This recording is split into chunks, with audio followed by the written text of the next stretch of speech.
Pathmonk is the AI for website conversions. With increasing online competition, over 98% of website visitors don't convert.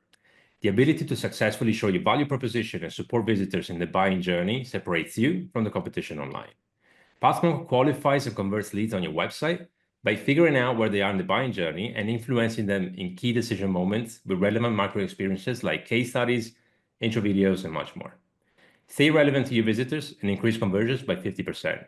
Add Pathmonk to your website in seconds, let the artificial intelligence do all the work, and increase conversions by 50% when you keep doing marketing as usual. Check us out on pathmonk.com. Hey everybody, welcome back to Pathmonk Presents.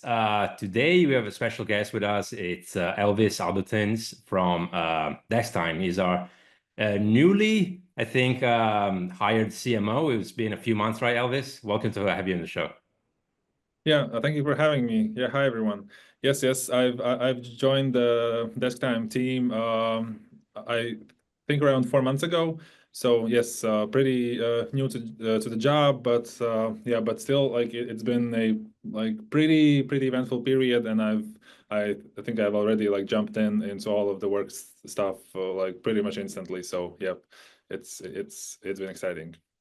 I can only imagine. Yeah, it's going to be crazy the first few months. The first month in itself, it's just so overwhelming for any position, and I can't imagine for being a CMO at DeskTime. But I'm just curious. Can you tell us a little bit about DeskTime and what's the heart of what your company does, and how would you describe it to someone new?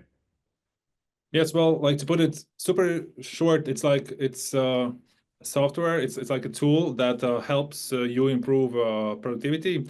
So basically, DeskTime is a automatic time tracking tool that helps you measure like how you work, how like certain teams work, or how the whole company works, and it gives you insights on how to manage your own time or how to do some projects or tasks faster.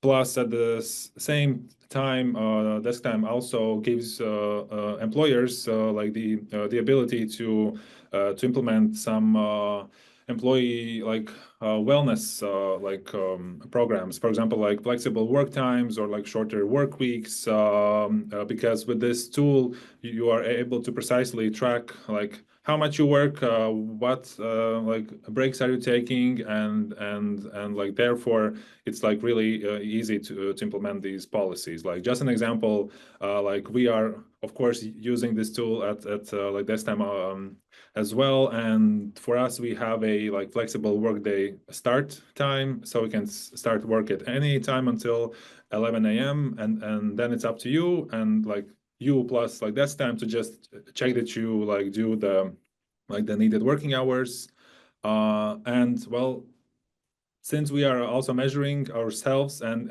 increasing our own productivity, so we have also been able to fully switch to 35-hour workday. Yet again, like DeskTime is helping us to measure like the productivity and to measure all the things needed to make this happen. So yeah, like that would be in short, but there's like probably some more use cases that I can mention along the way. Yeah, well, that's very interesting. You mentioned that, and it's cool to see that you don't only worry about that the tool itself doesn't only help with the efficiency of the employee in itself, as in work hours and how productive you are in that, but also about the wellness, as in how you manage your time, basically, right? Because we're all different. We have different ways of managing time and peak productive times rather. And I mean, at least for myself, that's the case.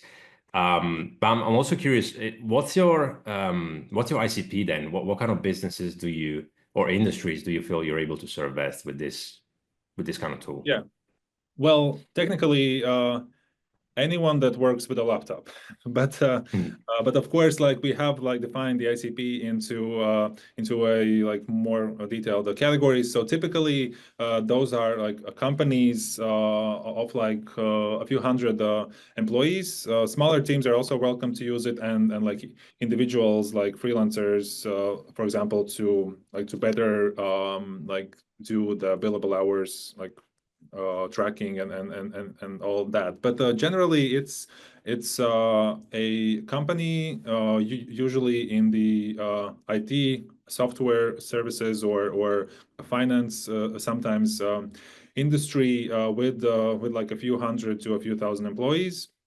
And yeah, and also we of course see that there is a bigger amount of companies that like to use us that have remote employees because like this time gives also like we like to call it as the peace of mind tool, like especially for managers that they know that like the work is flowing, people are working also when not being present. So yes. Right, right. And that's interesting. I like it. I like the name, the peace of mind tool. So let's say, for example, I'm a manager, right? And I need to manage my team's workload and kind of, see how everyone is operating. How would I find out about you? Well, it really depends. Well, as a CMO, I really hope that we are able to reach you with the perfect advertising or like some account-based marketing strategies or yeah, or maybe also through PR, because like there's different ways on how to do that. So, but yeah, typically, of course, a lot of customers come to us through Google search. I guess it's similar for most of the companies in general. But we also have had some pretty interesting learnings like throughout the history of the DeskTime, because the company is already I think 13 years old almost, and we've also had some huge success from PR.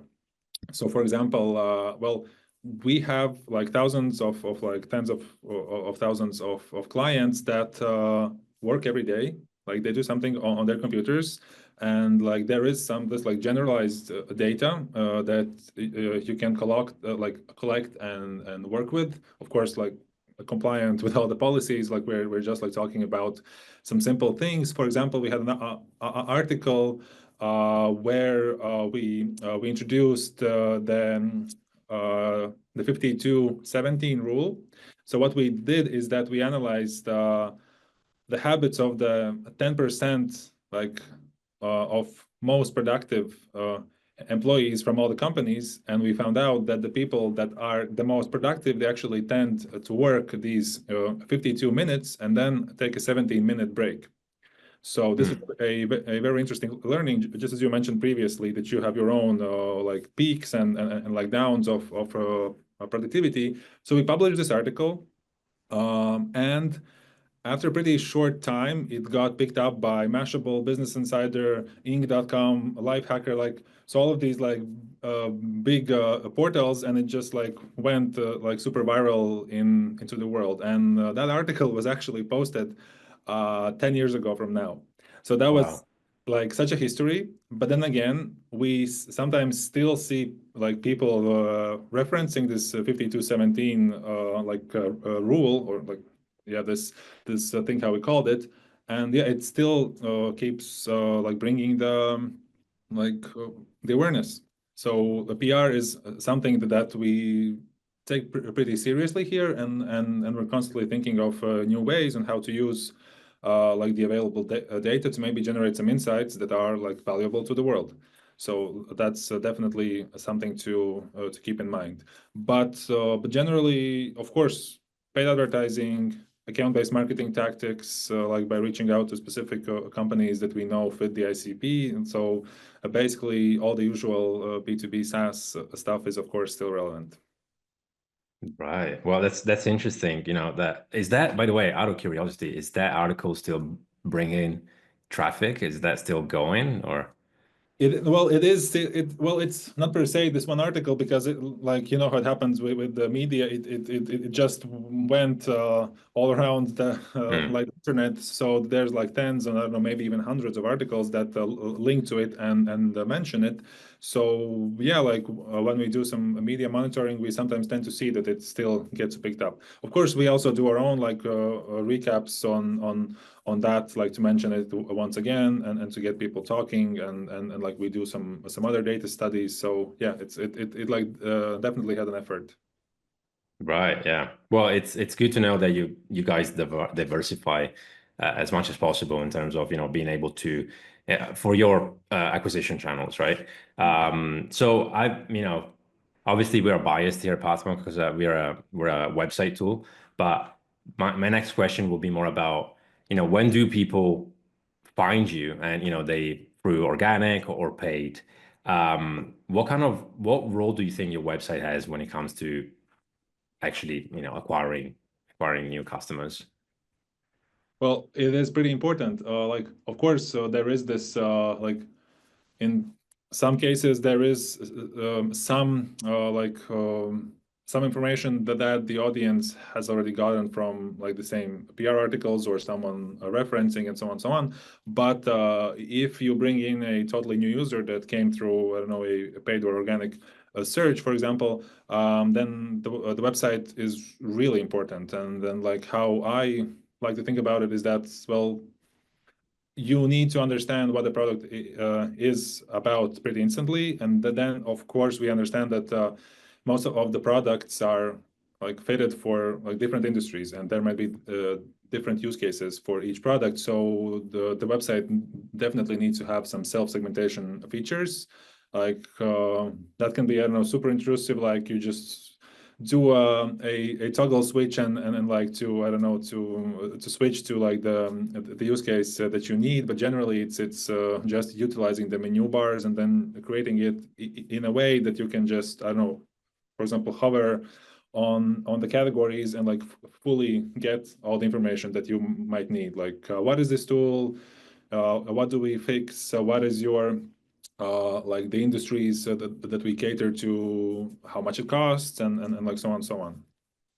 Right. Okay. Well, I'm curious because obviously you guys have a pretty interesting tool when it comes to, it's quite simple, right? When you talk about time tracking and trying to be efficient, but yeah, there's also a component of personal productivity, right? And we go back maybe to the article that you mentioned. So in terms of, our audience really likes geeking out as much as myself on tech stack, right? And as a marketer, you will know you need the right tools to be able to be as productive as you can and as efficient as you can, right? So besides obviously DeskTime, for your personal productivity and your team productivity, what kind of tools do you say are, what's your top five list or even top three, if you will, of tools that actually help with, managing your marketing workload and your website even? Yeah, so well, it's probably if I say top five, it might be a bit boring because I imagine like that's like it's similar to everyone. I don't know if we're talking about general work, then of course like Slack, I would not be able to live without Slack. Right, right. If like some company is going to hire me and they do not have Slack, but they do have some other tool, I will seriously consider it. So like that is of course one thing. But apart from that, yeah, it's like all the general stuff that you would use to measure the website performance. Like I don't know, like the same Hotjar for like heat maps, or like the same Google Analytics, which is although getting worse and worse, and I would love to find something like that could be like more insightful. But if we're talking about like some maybe more niche tools, one thing that I really like is a small like website slash tool called Built With, like built with something. It's Mhm. a tool that basically has scraped the entire internet, and they scrape all the technologies that a website uses. For example, if I would go there and type in like Pathmonk, they would tell me all the like the advertising platform scripts, all the A/B testing tools, basically everything that they can see from your website, what you are using. And where like when this comes in really handy is when you have to target like create new target company lists based on your ICP. Because, for example, like we are interested in like companies with like a higher employee like turnovers, so we can see like which of them seem to be using some enterprise HR programs, or like something that might implicate that the employees might work remote. In my like previous job experiences, like we had the e-commerce like platforms as a requirement, so you can super easily see from there if a website is, let's say, using Shopify to sell something, or like using the Shopify Plus, which is the enterprise solution. So it really gives, like, I think this is a bit of a hidden gem. Like, so I definitely recommend you to check out this tool. It's like built with, I think it's built by a few Australian guys, and yep, I really like what they've done. Yeah, well, that's very interesting. It gives you the opportunity to kind of understand, what.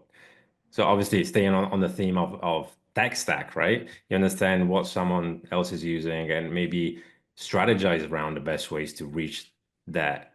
Mhm. If they're in your ICP, in your industry, in your vertical, then how can we reach them and, speak their language, knowing what technology they use, right? So that's a good one. Thanks for sharing that. Well, let's stay on then what you use, or more like what you do on a personal basis. And I would like to switch gears a little bit and talk about you as a leader. So, Elvis, what's your day-to-day look like? Being with DeskTime now a little over 5 months. What's it been like, and what do you focus on day-to-day? Well, so it's, well, for me, it's like definitely a bit of a change, because like this is a higher, like, managerial position that I'm in. So it definitely it involves a lot of new stuff also for me, and like that's great, and that helps me grow, and I can also be like totally transparent about it. So Mhm. yeah, like one of the main things that I think any managers should do, and what also I was taught to be as a manager, is basically this quote that like a good manager is a decision-making machine. So basically, you just have to make decisions all the time, like every day, every hour, and like that is the best that you can do as a manager. Of course, like apart from empowering your team, like to be able to do what they have to do, for them to be able to do it autonomously, and like I think that the best way on how to help them is first of all, if they need some help or they need some decision making, then you as a manager are like purely responsible to give them these like clear answers when needed. But apart from that, yeah, it's like a lot of team management. There's a lot of trying to come up with any possible revenue making ideas, like be it quick wins or long-term strategies. So like that is something that I think will never change, and like that's the part of the job. Right. There's a lot of having to deal with people, right? And making decisions that sometimes might not make everyone happy. And, you have to think about the overall company vision. So sounds like you're wearing many different hats, and it's we're no strangers to this. Having interviewed plenty other CMOs and VP of marketing. It's just like, you gotta put this hat on right now and go make a decision and, focus on a specific task. And sometimes you also pull your sleeves up, and I'm sure you get into the weeds of, marketing, right? Yeah, yeah. Yeah. Okay, that's good. Elvis, we're coming to the end of the interview, and usually what we do here at Pathmonk Presents, we do a round of rapid fire questions. Would you be ready for that? Sure, let's do it. Okay, so only short and crisp answers are needed. You ready? Yep, let's roll. Okay. What's the last book you've read? It's been a while ago. I think something by like Mark Manson. Okay, I don't think I know one book by Mark Manson. I don't think the title we It's can say it the here, but subtle art of not giving a F. Like that that's is right. one of That's the them. one I was I think thinking that might be about. the one. Yeah. That's a good one. That's a good one. Okay, what's one single thing that your company is focused on at the moment? One thing, well, growth. Like that's, yeah, growth and finding new Easy. ways of growth. Okay. Maybe this is one is related then. If there are no boundaries in technology, what's one thing that you would want fixed for your role today? Well, I guess the ideal scenario would be some sort of a tool where I could feed in ideas, and it would instantly give me like a super precise ROI like prediction and like the effort needed, like something that I can just like bounce my ideas against, and then it would just say to me like, yes, great, no, yes, like this is $1 million like dollar idea, and let's do it, and you'll 100% succeed. So Man, we get the best answers for this question. I will never stop asking it because, every time we get something like this, it's like, yeah, yeah, of course we need that. So if there's one task, one repetitive task that you could automate, what would it be? emails.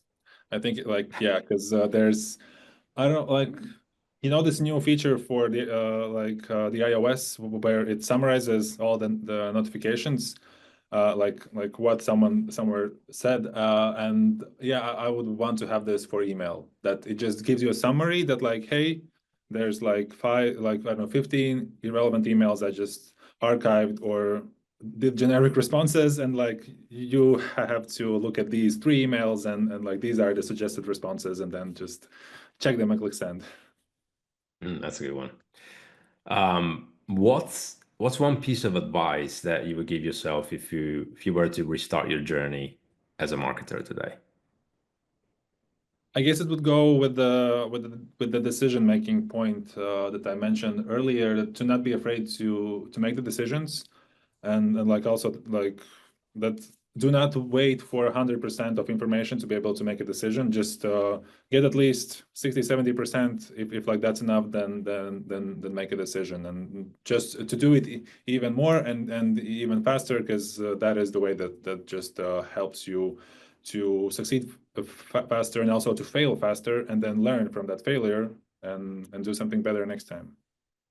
All right, that's along the lines of done is better than perfect, right? It's just Exactly. get it Like we done. literally Yeah. have, I think, a poster like this on somewhere on the wall. Yeah, it's a good reminder for sure. Well, Elvis, I want to thank you for being on the show with us today. And I also want to give you the last word. So, if someone forgets everything about what we talked about today, about this interview, what's the one thing that you should remember about your work and what you guys are doing at DeskTime? Well, like that would be that. Just remember that there is a tool that can help you to be more productive by giving a peace of mind to your manager, but at the same time giving you the flexibility and like the needed like power over your working habits. So yes, check us out, and All right, maybe we'll keep perfect. in touch. Everyone just go to dextime.com and check it out. Cool. Well, thanks a lot, Elvis. Glad to see you. Glad to have you on the show again, and hope to see you again soon. Yeah, thanks for having me. It was a Have a pleasure. good one.